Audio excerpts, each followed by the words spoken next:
Teacher I hope आप सभी लोग अच्छे होंगे।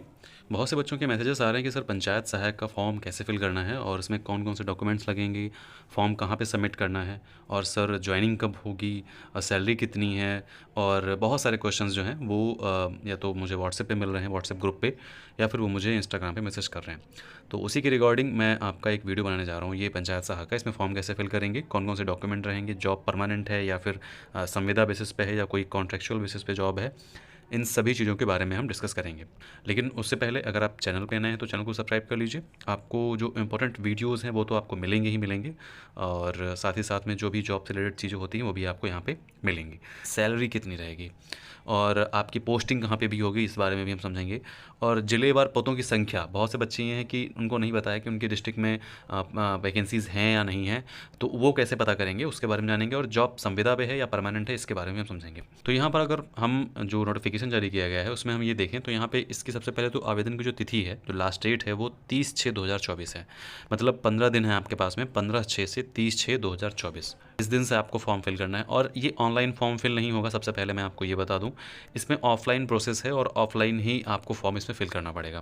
पोस्ट किस चीज़ की हैं, तो इसमें पंचायत सहायक या फिर अकाउंटेंट कम डाटा एंट्री ऑपरेटर जो होते हैं, जो डाटा एंट्री ऑपरेटर होते हैं, पोस्ट के रूप में देखने को मिलेगा।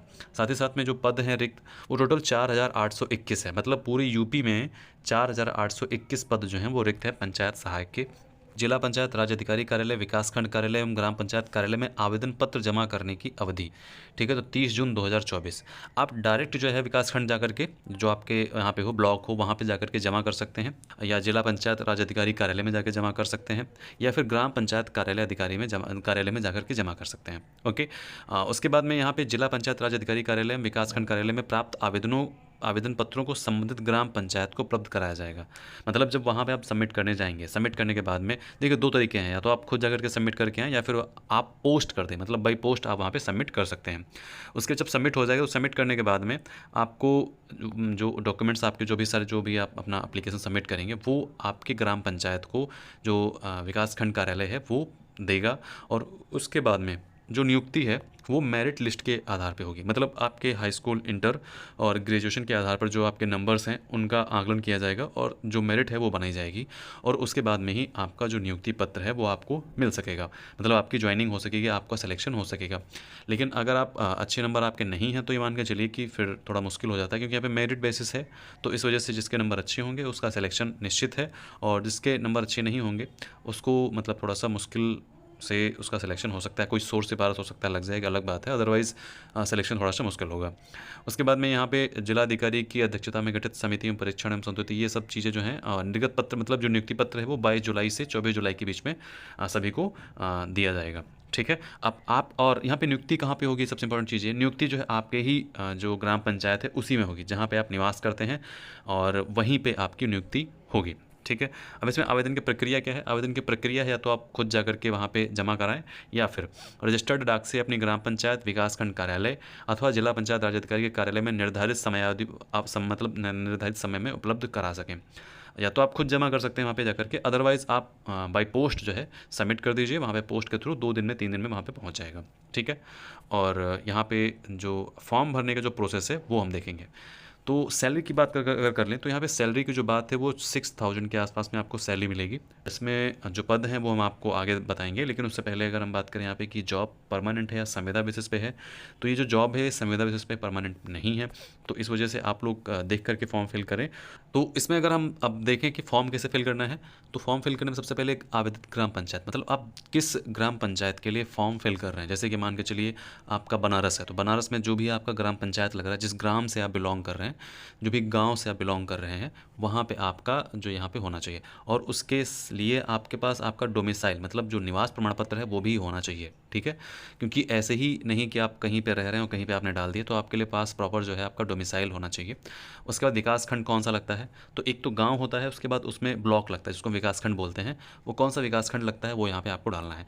जनपद, मतलब आपका डिस्ट्रिक्ट कौन सा है वो है यहाँ पे आपको डालना है। आवेदक का नाम, मतलब आपका नाम, पापा का नाम, फिर मम्मी का नाम, और हाई स्कूल के अकॉर्डिंग जो आपकी डेट ऑफ बर्थ है वहाँ पे लिखी होगी, वही आपको यहाँ पे सबमिट करना है।